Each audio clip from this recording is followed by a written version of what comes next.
میرے معزز دوستو، رمضان المبارک کی آمد ہے۔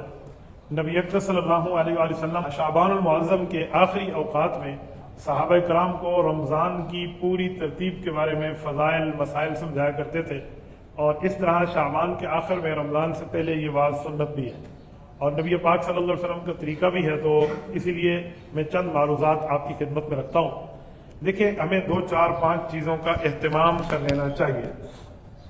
سب سے پہلی اور بنیادی بات کہ ہمیں رمضان المبارک میں ایک بات ذہن میں رکھنی چاہیے کہ ہم لوگ جو نیکیاں کریں گے تو اس نیکیوں میں 2 چیزوں کا اہتمام ہو۔ نمبر 1، اللہ کی رضا تو ہو، عوام کا دکھلاوا تو نہیں ہے۔ دوسری چیز ہے کہ رمضان المبارک سے پہلے بہتر ہے کہ بندہ اپنے آپ کو اس طرح صاف ستھرا کر لے تاکہ میں رمضان کی کما حق برکات کو لے سکوں۔ صاف ستھرا کرنے کا مطلب صرف جسمانی طور پہ صاف ستھرا کرنا نہیں ہے، بلکہ صاف ستھرا کرنے کا مطلب ہے کہ بندہ اپنے آپ کو روحانی اور ایمانی طور پہ بھی صاف کر لے۔ مثلا ہمیں حساب کر لینا چاہیے کہ بالغ ہونے کے بعد آج تک کتنی نمازیں بندے سے رہ گئی ہیں، فرض نمازیں کتنی رہ گئی ہیں، واجب کتنی رہ گئی ہیں، اس کو گن لینا چاہیے، حساب کر لینا چاہیے۔ کچھ لوگ سمجھتے ہیں کہ نہیں، بس نماز قضا ہو گئی تو رمضان میں 27ویں کی رات 2 رکعت پڑھ لیں گے اور وہ قضاء عمری ہو جائے گی، تو یہ جھوٹ ہے، بہتان ہے، الزام ہے۔ شریعت میں ایسا کوئی مسئلہ موجود نہیں ہے کہ 2 رکعت پڑھیں اور پوری عمر کی قضا ہو جائے۔ اگر ایسا ہوتا تو پھر بیت اللہ شریف کی ایک نماز 1 لاکھ کے برابر ہے، جماعت کے ساتھ پڑھیں تو 27 لاکھ کے برابر ہے، تو 10 نمازیں وہاں پڑھ لیں، پوری زندگی کی قضا ہو جائیں گی۔ پھر تو ایسا کچھ بھی نہیں ہے، یہ لوگوں نے اپنی طرف سے بنائی ہوئی ہیں۔ اب دیکھیں کہ ہمیں پہلے حساب کر لینا چاہیے کہ میرے اوپر کتنی نمازیں رہتی ہیں۔ ایک سال میں وطر کی اور فرض کی جو قضا لوٹتی ہیں، سنت تو قضا نہیں لوٹتی، وطر اور فرضوں کو پڑھنا پڑتا ہے۔ یہ 5 نماز اگر ایک دن میں حساب کرے تو میں مرد کے حوالے سے کہوں گا یہ 2190 نماز بنتی ہے 365 دن کی، تو 2190 نمازیں یہ 1 سال کی ہیں۔ اب دیکھیں کہ بالغ ہونے کے بعد میں نے کتنے سال نماز نہیں پڑھی، جتنے سال نماز نہیں پڑھی 2190 کو پلس کرتے جائیں، 10 نمازیں کم 2200 نماز بنتی ہے، تو اس کا اندازہ لگا لیں۔ جب آپ کا اندازہ ہو جائے پھر اس کو قضا لوٹانا شروع کر دیں۔ ہر نماز کے ساتھ 1 نماز لوٹائیں، آپ کی مرضی، ہر نماز کے ساتھ 10 نمازیں لوٹائیں، آپ کی مرضی، ہر نماز کے ساتھ پوری دن کی نمازیں لوٹا لیں، آپ کی مرضی۔ اس کے لیے یوں نہیں ہے کہ صبح کے وقت لوٹیں گی، ظہر کے وقت، عصر مغرب عشاء، یوں نہیں ہے۔ عشاء کے وقت فجر کی نماز بھی آپ قضا پڑھ سکتے ہیں، جو قضا ہو گئی ہے وہ اللہ کا قرضہ ہے، جیسے تیسے کیسے ہو بس اس کو ادا کرنا چاہیے۔ ایک تو یہ ہو۔ اس کے بعد رمضان مبارک شروع ہو جائے تو فرائض اور واجبات پہ خصوصی توجہ ہو، کیونکہ نفل نماز فرض کا ثواب پا لیتی ہے رمضان میں، اور فرض نماز جو ہے یہ 70 فرضوں کا ثواب پا لیتی ہے، تو اس طرح واجب بھی ہے، اس کا بھی اہتمام ہونا چاہیے۔ اور پھر بندہ عام دنوں میں جو گناہ کرتا ہے تو عام دنوں میں گناہ عام دنوں کی بات ہے، رمضان جیسے نیکی والے مہینے میں گناہ کریں گے تو پھر گناہ کا معاملہ بھی اتنا شدید ہوگا۔ تو اس لیے اپنے آپ کو، اپنی جان کو، اپنے نفس کو بندہ تقوی کا عادی بنائے، دین کی بات کا عادی بنائے۔ اگر بندے کا مزاج نہ بھی ہو نیکی کا تو پھر بھی بندہ کہے کہ یار مجھے حیا کرنی چاہیے، شرم کرنی چاہیے، اللہ کا حق ہے، ویسے تو پورے سال کریں لیکن رمضان میں اس کا اہتمام زیادہ ہونا چاہیے۔ اور رمضان مبارک میں اور نیکیوں کے ساتھ ساتھ صلہ رحمی کے معاملات دیکھیں کہ ایسے نہ ہو میں نے اپنے رشتہ داروں کے ساتھ جان بوجھ کے لڑائی کی ہوئی ہو۔ ایک ہوتی ہے انہوں نے لڑائی کی اور اس کی کوئی وجہ ہے، کوئی دینی وجہ ہے، کوئی اسلامی وجہ ہے، کوئی مذہبی وجہ ہے، کوئی شرعی وجہ ہے، پھر تو کوئی بات بنتی ہے۔ ایسی نہیں ہے خالی ذاتیات کی بات ہے، تو ذاتیات کی بات پہ بندہ اگر جھک جائے، معذرت کر لے تو اللہ کے ہاں بندے کو عزت مل جاتی ہے، اس پر کوئی عزتیں گھٹتی نہیں ہیں۔ اس کے ساتھ ساتھ انسان اپنے آپ کے دل کو صاف کرے، اپنے جسم کو صاف کرے، یہ معاملات بھی دیکھیں۔ اب یہ بھی آپ دیکھ لیں کہ رمضان مبارک کے اندر میرے کوئی روزے پچھلے عرصے میں قضا ہوئے تھے یا نہیں ہوئے تھے؟ اگر ہوئے ہیں تو اس کو پہلے ادا کر لیں۔ 1 روزہ رہ گیا تھا، 2 رہ گئے تھے، 3 رہ گئے تھے، تو پہلے قضا کر لیں تو بہتر ہے۔ لیکن اگر رمضان گزر بھی جائے تو اس کے بعد بھی انسان قضا لوٹائے تو قضا لوٹتی ہے، لیکن یہ حساب کر لینا چاہیے۔ اور اس کے بعد رمضان مبارک کے اندر انسان کو یہ دیکھنا چاہیے کہ میرا کوئی لمحہ اللہ رب العزت کی یاد سے غافل نہ جائے، چاہے وہ دعا کے ساتھ ہو، چاہے وہ ذکر کے ساتھ ہو، چاہے وہ تلاوت کے ساتھ ہو، چاہے وہ درود شریف کی تسبیحات کے ساتھ ہو، تو کوئی لمحہ بندہ ضائع نہ کرے۔ یہ چند گھنٹے ہیں، 24 گھنٹے ہیں نا، تو آپ 24 کو ضرب 30 کے ساتھ تو یہ چند گھنٹے بنتے ہیں، چند 100 گھنٹے بنتے ہیں، تو ان گھنٹوں کے اندر کوئی زیادہ سے زیادہ بھی بنیں گے تو کوئی 720 کے لگ بھگ بنیں گے، تو یہ اتنے گھنٹے اللہ کے لیے گزارنا کون سا مسئلہ ہوتا ہے؟ تو یہ بندہ اس حساب سے کر لے، یہ نہ کرے گا پورا دن گزر گیا تو اس 1 مہینے کے گھنٹوں کے حساب سے بندہ تقسیم کر لے تو بہت اچھا ہو جائے گا۔ رمضان مبارک کے اندر صدقے کی بھی عادت بنائے، جو صدقہ ہے نا وہ نفل ہے، تو اگر آپ نے ایک بندے کو صدقہ دیا رمضان مبارک میں، اللہ کے لیے صدقہ ہوتا ہے، تو وہ آپ کو 70 صدقوں کے برابر ثواب مل جائے گا۔ تو رمضان المبارک میں صدقے کا اہتمام ہونا چاہیے، بہت بہتر ہے۔ ہمارے کچھ حضرات ہیں وہ ڈیلی بیسس پہ صدقے کی ترتیب رکھ لیتے ہیں، مثلا اگر میں نے 50,000 اللہ کے راستے میں دینا ہے تو ڈیلی بیسس پہ تقسیم کر لیتے ہیں کہ اس طرح انسان دے۔ شاید آپ میرے 50,000 کے لفظ سے پریشان ہو جائیں، کیونکہ ہمارے یہاں ایک مزاج ہے، مزاج یہ ہے کہ ہم کھلے پیسے ریزگاری جو ہے یہ فقیر کو دیتے ہیں، ہم کوئی بڑا نوٹ فقیر کو نہیں دیتے۔ تو جب آپ کھلے پیسے اللہ کے راستے میں دیں گے تو آپ کو ایسے ملیں گے، آپ اللہ کے راستے میں بڑا نوٹ دیں گے تو آپ کو بڑے نوٹ ملیں گے، یہ آپ ذہن میں رکھنا۔ اس لیے اس معاملے میں بندے کو کھلا دل ہونا چاہیے، بڑا ہونا چاہیے، دل کو اچھا رکھنا چاہیے۔ ایک دوست ہے، اس دن کی بات ہے، وہ ساتھیوں کو افطاری کا سامان لے کر دے رہے تھے، بہت سے دوستوں کو، اپنے یاروں دوستوں کو۔ تو کسی نے کہا آج تو بڑی سخاوت کر رہے ہو، اس نے کہا سخاوت تو کر رہا ہوں لیکن تمہاری نیکی میں اپنا حصہ بھی رکھ رہا ہوں۔ تو میں نے کہا یار بڑی پیاری بات کی ہے اس نے، تو اس کو صرف سخاوت کے ماحول میں نہ دیکھیں، نیکی کا تعاون کے معاملات بھی دیکھیں۔ اور روزانہ کی بنیاد پہ قرآن پاک کی تلاوت ہونی چاہیے، صرف ایک دفعہ تو ہم روزانہ بھی کر لیتے ہیں، یہ صبح شام میں اوقات ہونے چاہیے۔ تو اس میں بہتر ہے کہ بندے کے پاس قرآن پاک ہو۔ اب دکاندار حضرات ہیں وہ اپنی تجارت میں بیٹھے ہیں، جاب والے ہیں وہ اپنے آفیسز میں بیٹھے ہیں، تو اگر ان کے پاس مصحف قرآن کریم کا نسخہ ہے تو ٹھیک ہے، وہ بہت بہتر ہے۔ قرآن کے نسخے کو بندہ دیکھ کر ہاتھ میں رکھ کے قرآن پڑھے تو بہت زیادہ ثواب ہے۔ اگر نہیں تو تلاوت آپ موبائل والے قرآن پہ بھی کر سکتے ہیں، اگرچہ موبائل والے قرآن پاک کو ہاتھ میں پکڑنے پہ وہ ثواب نہیں ہوگا جو قرآن پاک کی کتاب کو ہاتھ میں رکھنے کا ثواب ہے، لیکن یہ ہے کہ تلاوت یہاں بھی ہو جائے گی۔ تو اس لیے بندہ تلاوت کا ماحول نہ چھوڑے، تلاوت کا ماحول رکھے۔ اور دن میں بھی کام ہو، رات میں اللہ سے کچھ کام ہوتے ہیں رمضان میں، رات کا وقت نکالیں، روزانہ کی بنیاد پہ نکالیں۔ یار 1 گھنٹہ بڑی بات ہے، میں صرف آدھے گھنٹے کی بات کرتا ہوں، آدھا گھنٹہ صرف اللہ کے لیے رات کو بندہ نکال لے، جس میں نفل ہو جائے، جس میں تھوڑی سی تلاوت ہو جائے اور دعا ہو جائے۔ یہ آدھا گھنٹہ ملا کر 15 گھنٹے بنتے ہیں پورے مہینے میں۔ پورے مہینے میں 15 گھنٹے نکالنا کون سا مشکل ہو جائے گا بندے کے لیے؟ پورے مہینے میں 15 گھنٹے رمضان کے اندر، تو یہ آدھا گھنٹہ والی ترتیب روزانہ بالکل ہونی چاہیے۔ میں آپ کو لکھ کے دیتا ہوں، جس دن آپ اللہ سے بات کرنا شروع کر دیں گے، یقین مانیں دنیا کی گپ شپ آپ کو ایسے لگے گی جیسے بندہ ایک کوئی نجس جگہ میں بیٹھا ہو کہ بس میں ادھر سے نکلوں اور میری جان چھوٹے۔ جس کو اللہ سے بات کرنا آ جاتی ہے نا، اس کو پھر مخلوق کے در در کی ذلت نہیں اٹھانی پڑتی۔ رب کا دربار ہی ایسے ہے کہ وہاں پر جو عزتیں انسان کو اللہ دیتے ہیں وہ کہیں اور نہیں دیتے۔ آپ یاد رکھیں، آج کسی ڈی سی سے، اے سی سے، ایس پی سے، کمشنر سے، ان سے تعلقات ہوتے لوگ خوشی محسوس کرتے ہیں میرا اس سے تعلق ہے۔ یہ اللہ کے ساتھ گفتگو کا معنی بہت بڑی لین دین میں بندے کا تعلق ہے، تو اس تعلق پہ خوشی محسوس کرنا چاہیے نا کہ ہمارا اللہ کے ساتھ تعلق ہے، تو یہ بھی آپ کر لیں۔ اور یہ ایک بات میں ذہن میں رکھیں، یہ جو موبائل کے سوشل میڈیا ہے، اس کو رمضان مبارک میں طلاق دے دینی چاہیے، اس کو چھوڑ دینا چاہیے۔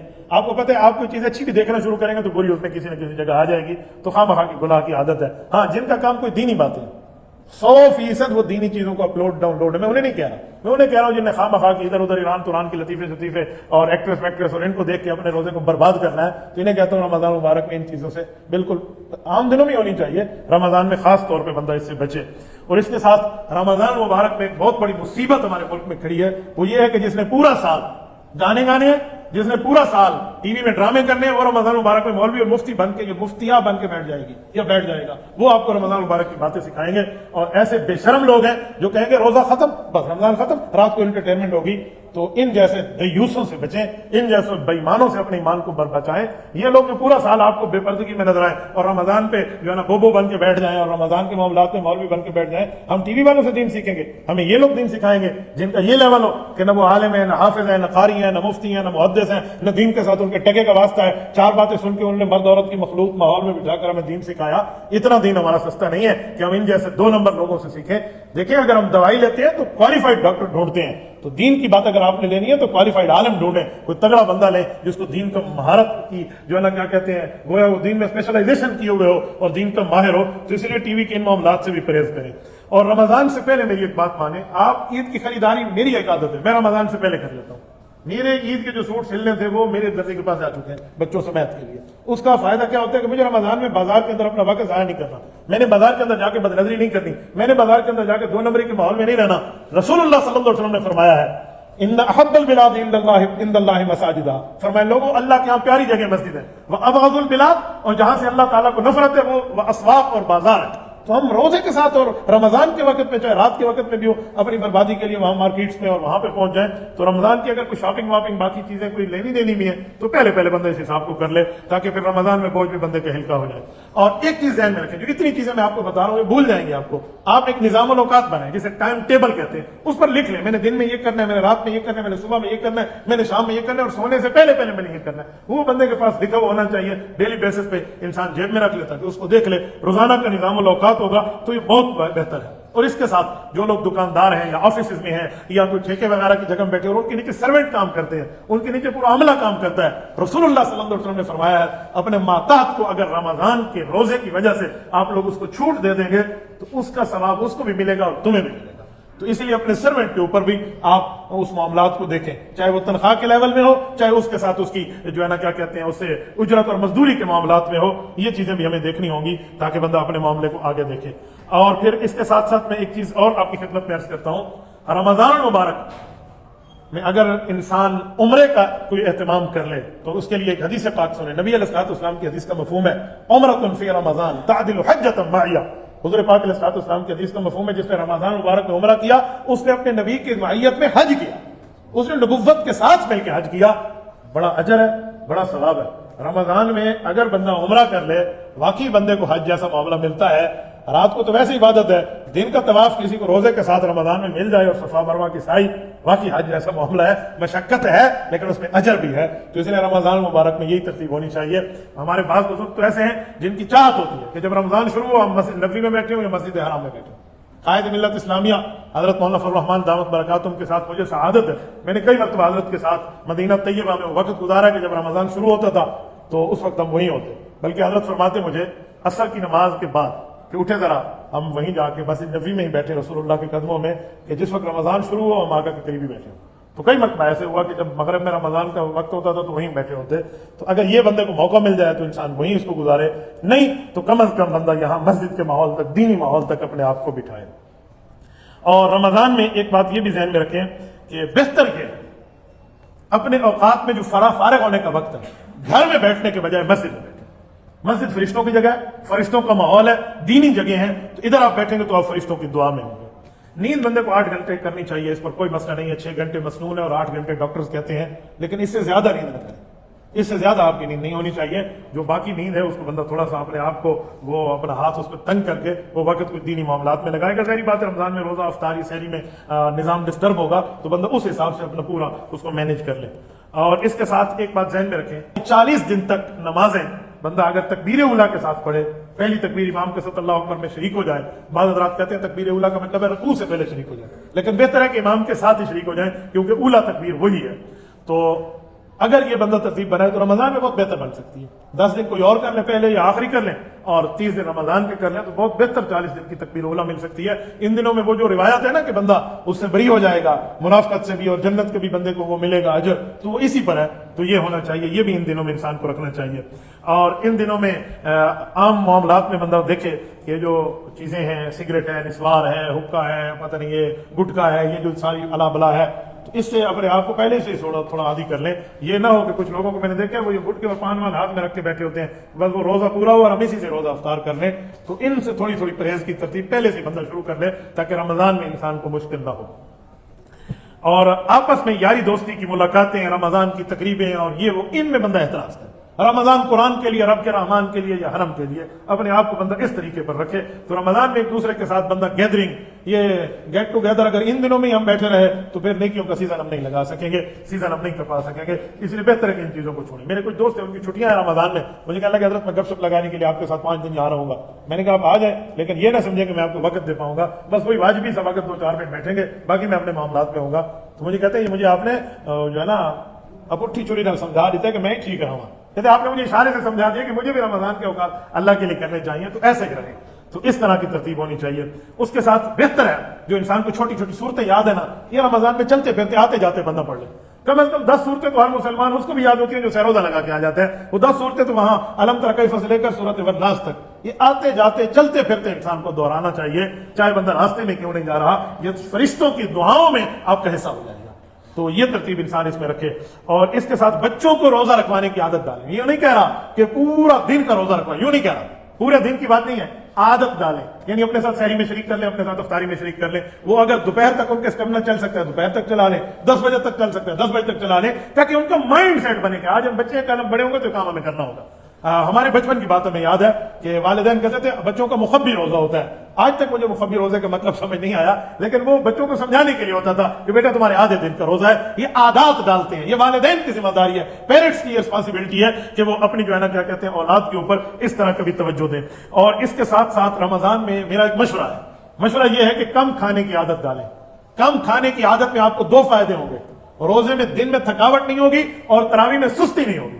جو بندہ زیادہ کھاتا ہے وہی تراویح میں سست ہوتا ہے. پھر وہ کہتے ہیں صحیح میں کو تو نیند آ رہی ہے، میں تہجد میں پڑھا تھا. وہ ہمیں اس طرح کی کال کر کے پوچھتے ہیں، پھر ہم تہجد میں پڑھ لیں. تو اس لیے کم کھانے کی عادت ڈالیں. ہماری مسجد کے امام مسجد حافظ عادل صاحب موجود ہیں، 1996 سے، اللہ اس شخص کو جزائے خیر دے، آج تک تراویح پڑھ رہے ہیں. میں نے ان کو دیکھا ہے، یقین مانے یہ اپنے کھانے کی جو ہے نا ترتیب تراویح کے بعد رکھتے ہیں. حضرت آپ سے ویسے کیوں کرتے ہیں؟ تو کہنے لگے جی میں اس لیے کرتا ہوں کہ تراویح کی سستی کم ہو جاتی ہے. یہ آپ کے سامنے ایکسپیرینس ہے تو سمجھ آ جائے گا. اور اس کے ساتھ ہمارے حکیم صاحب ہیں، میرے مربی، میرے بزرگ، ہمارے مخدوم اور بہت بڑی شخصیت ہے، شیخ الحدیث حضرت مولانا محمد طاہر عالم دامت برکاتہم العالیہ، شیخ الحدیث جامعہ فاروقیہ شیخ پورا. ان نے نسخہ بتایا اور کمال کا بتایا. میں نے ایک دن کہا حضرت میں تراویح میں تھوڑی سستی ہوتی ہے، تو کہنے لگے آپ افطاری میں میٹھا استعمال کرتے ہیں. میں نے کہا ہمارے یہاں روزہ کھلتا ہی جامع شیریں سے ہے. کہتے ہیں یاد رکھیں آپ نے جامع شیریں پینی ہے تو تراویح کے بعد پینا. آپ یہ ترتیبیں چھوڑ دیں، آپ کسی نمکین چیز کے ساتھ، سالڈ چیز کے ساتھ آپ افطاری کر لیں تو آپ کی سستی نہیں ہوگی تراویح میں. میں نے اس کا ذاتی طور پر تجربہ کیا تو ایسے، تو اس لیے اس معاملے کو بھی ساتھ دیکھ لیں. اور اس کے ساتھ ساتھ آپ کو بتاؤں کہ ہر رمضان کو پچھلے رمضان سے زیادہ نیکی میں لائیں. ہر رمضان کو پچھلے رمضان سے نیکی میں زیادہ لائیں تو یہ آپ کے لیے بہت بہتر ہوگا اور زبردست ہوگا. تو اس طرح انسان کو رکھنا چاہیے. اور اس کے ساتھ رمضان مبارک میں انسان کو مالی حقوق جو ہیں ان کے اوپر بھی توجہ رکھنی چاہیے کہ میرے مالی حقوق میرے اوپر کتنے ہیں جو میں نے آگے دینے. ضروری نہیں ہے کہ رمضان جس کا سال ابھی پورا نہ ہوگا رمضان میں زکات دے دے، نہیں، وہ تو سال پورے میں دے گا. لیکن کسی کا مالی حق تو میرے اوپر نہیں ہے. بعض اوقات بندے کی ساری ترتیب ٹھیک ہوتی ہے لیکن دعا بندے کی رک جاتی ہے، سٹاپ لگ جاتا ہے دعا کو، اس کی وجہ کہ اس نے کسی کا مالی حق کھایا ہوتا ہے. تو مالی حق 2 طرح 3 طرح کا بندہ کھاتا ہے، یا تو کسی قرضہ لیں اور نہ دیں، یا قرضہ اس نیت سے لے کے موٹی سامی ایسے لے لو برگر فیملی پتہ نہیں پھر دوں گا یا نہیں دوں گا. یہ لعنت ہے، اس بندے کو شیطان شامل ہوتے ہیں اور قرضہ نہیں اتار سکتا. اس طرح کی کوئی چیزیں ہوتی ہیں تو ان مالی حقوق کی بھی توجہ ڈالیں. اور میرا ایک بہت زبردست آپ کو مشورہ ہوگا کہ رات کو جلدی سونے کی عادت بنائیں. یوں نہ کریں کہ رات جاگ کے گزاریں گے، نہیں. سحری کہتے ہیں اسے ہے کہ نیند سے اٹھ کے کھانا کھائیں، اصل ثواب وہی ہے. سحری سحور سے ہے، اٹھ کے بندہ کھانا کھائے. تو یہ جو ہے نا رات کو ہی بندہ جاگے ہوئے ہو تو سحری کے وقت اتنی شدید نیند آئے گی کہ وہ آپ کے اندر چستی نہیں ہوگی، نہ تہجد میں دعا مانگنا ہوگا. اور اس کے بعد آپ امام سے کہیں کہ امام صاحب صبح کی نماز میں سورۃ والعصر پڑھیں اور انا اعطیناک الکوثر پڑھیں. حالانکہ فجر کی نماز میں 60 سے لے کر 80 آیات کی تلاوت مسنون ہے، ظہر کی نماز میں 60 آیات کی تلاوت مسنون ہے. تو سنت والی نماز پھر ختم، پھر وہ چھوٹی سے چھوٹی آیات ہوگی، ثم نظر ثم عبس وبصر ثم ادبر واستکبر اللہ اکبر، بس یہ پھر صبح کی نمازیں ہوگی. تو اس لیے بہتر ہے کہ رات کو جلدی سونے کی عادت بنائے تاکہ بندے کی یہ سنت نہ چھوٹ جائے. اور اس کے ساتھ 30ویں نمبر کی اور آخری ہدایت یہ ہے کہ بندے کو دعاؤں کا اہتمام کرنا چاہیے. کوئی سا بھی وقت ملا، چھوٹا سا وقت ملا، دکاندار دکان میں بیٹھے، گاہک نہیں ہے، اس وقت ہاتھ اٹھا لے. کوئی جاب میں بیٹھے، اس وقت اپنا کام پورا ہو چکا، اس وقت ہاتھ اٹھا لے. کسی وقت بھی اللہ کے سامنے ہاتھ اٹھائیں. یاد رکھیں جو تہجد میں 3 اعلان ہوتے ہیں نا تہجد کے وقت، کہ ہے کوئی روزی مانگنے والا، ہے کوئی مغفرت مانگنے والا، ہے کوئی پریشانی کا حق ہم سے مانگنے والا، ہم اس کی مشکل کو حل کریں، اسے روزی دیں اور اس کو جو ہے نا کیا کہتے ہیں معاملات کو حل کریں. یہ جو اللہ کا اعلان تہجد میں ہوتا ہے، رمضان میں 24 گھنٹے اعلان ہے. رمضان کی صرف تہجد نہیں ہے، عام دنوں میں یہ اناؤنسمنٹ تہجد کے وقت ہے، رمضان میں 24 آورز یہ اناؤنسمنٹ ہے، 24 گھنٹے کی بنیاد پہ یہ اعلان ہے. تو اس لیے بہتر ہے، زبردست ہے، حسین ماجبین دل نشین ترتیب یہی ہے کہ ہر وقت دعاؤں کا اہتمام ہو. جس جگہ بیٹھے ہیں، جہاں بیٹھے ہیں، جدھر بیٹھے ہیں، 5 منٹ میں بندہ ہاتھ اٹھا لے. تو اس کا فائدہ یہ ہوتا ہے کہ ایک تو اللہ کے ساتھ بندے کا تعلق اسٹرانگ ہو جاتا ہے، دوسرا فرشتوں کے دعاؤں میں اثر آ جاتا ہے. حدیث پاک میں جو ہر وقت اللہ سے مانگتا ہے اور کبھی مشکل میں مانگتا ہے تو جب اس کی دعا جاری ہوتی ہے تو فرشتے اس کو جو ہے نا وہ کہتے ہیں نا اوکے ٹو بورڈ، کیمٹس دیتے ہیں اوپر کہ اللہ ہمارا جاننے والا بندہ ہے، اس کی دعا قبول کرے. اور جو صرف مشکل میں مانگتا ہے اس کی دعا پر فرشتے کیمٹس کرتے ہیں کہ رب کریم ہم اسے نہیں جانتے، غیر مانوس آواز ہے، آپ کی مرضی ہے، قبول کر لیں یا نہ کر لیں. اندازہ لگا. تو اس لیے ہر وقت کی دعاؤں کا اہتمام ہوگا تو بہترین رمضان گزر جائے گا. یہ چند چیزیں میں نے نوٹ کی تھی آپ کو حضرات کی خدمت میں سمجھانے کے لیے استقبال رمضان کے طور پہ. امید ہے آپ یہ بات سمجھ گئے ہوں گے.